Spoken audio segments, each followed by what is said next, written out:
Cette chronique est une présentation du Centre de rénovation BMR Sainte-Marie.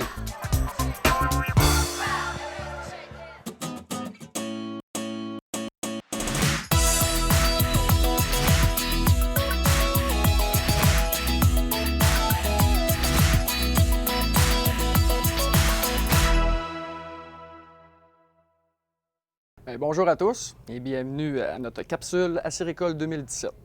Ma collègue ici présente Louise, Bonjour. experte en acéricole, et moi ici présent Éric, assistant gérant au BMR à Sainte-Marie.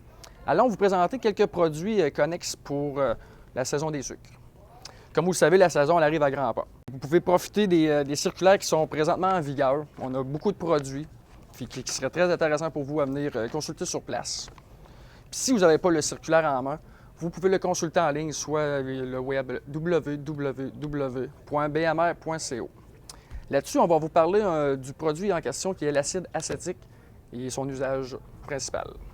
Bonjour à tous. L'acide acétique est principalement utilisé dans les produits bio pour nettoyer les pannes et ces choses-là. Eux autres, c'est le seul produit qui est autorisé pour le bio.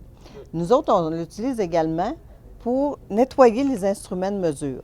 Vous savez que pour faire du sirop, du bon sirop, il faut suivre les normes. Puis, si vous avez de la pierre de sucre qui s'est accumulée sur votre densimètre, bien, c'est de valeur, mais il peut fausser le résultat. Donc, l'acide acétique va faire le job Oui, efficacement sur... c'est quelque chose que vous utilisez pur dessus, il n'y a pas de problème. Parfait. Ce qui est important, c'est qu'un coup qui a été nettoyé avec l'acide acétique, il faut le rincer à l'eau. Okay. Puis ensuite, l'essuyer avant de le recalibrer. Parce que si vous laissez de l'eau, ça va fausser la calibration. Puis là, vous allez dire, comment ça que je ne réussis pas mon sirop? Ça va mal. Ça fait qu'on essaye de se mettre toutes les chances de notre côté. Excellent. Deuxièmement, vous savez qu'il y a une multitude de moules pour faire différentes choses. OK. Principalement, là, je vais vous parler du moule en caoutchouc. Il y en a qui trouvent que c'est cher à l'achat, mais c'est une merveille au point de vue de l'utilisation. Vous pouvez les réutiliser. Mais ce qui est important, la première fois que vous l'utilisez, c'est d'y donner un traitement pour qu'il se conserve bien. Ça fait que vous allez le prendre, vous allez le mettre dans un plat peu profond. Vous allez mettre de l'eau très chaude dedans, mais pas bouillante. Vous rajoutez une tasse de soda. Qui ne connaît pas la petite vache? Vous mettez ça là, vous laissez tremper 1 heure. Après ça, vous allez prendre une petite brosse, genre brosse à dents, qui n'a pas servi. Vous allez tout frotter les interstices pour enlever tous les petits résidus de caoutchouc qu'il pourrait avoir. Ensuite, vous le sortez quand il a trempé son heure. Vous le rincez. Là, vous le laissez sécher à température de pièce. Après ça, vous allez prendre de la glycérine alimentaire. Où c'est qu'on trouve ça? Je sais pas, bonne question. À la pharmacie. Ah! Wow. À la pharmacie, vous allez trouver de la glycérine type alimentaire, qui est bien important.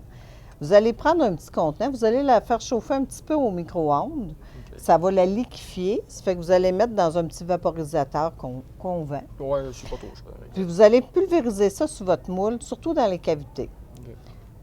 Vous allez le laisser sécher. Après ça, vous allez le rincer à l'eau très chaude. Vous le refaites sécher et il est prêt à être entreposé. Mais quand vous l'entreposez, là, comment tu entreposes ça, toi? Ben, je veux pas le pliant, peut-être? Non. Il ne faut surtout pas le plier à plat, bon, à l'abri de la poussière, et vous allez conserver votre moule nombre d'années.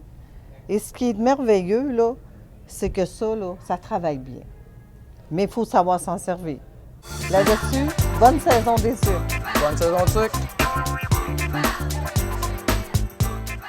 Cette chronique est une présentation du Centre de rénovation BMR Sainte-Marie.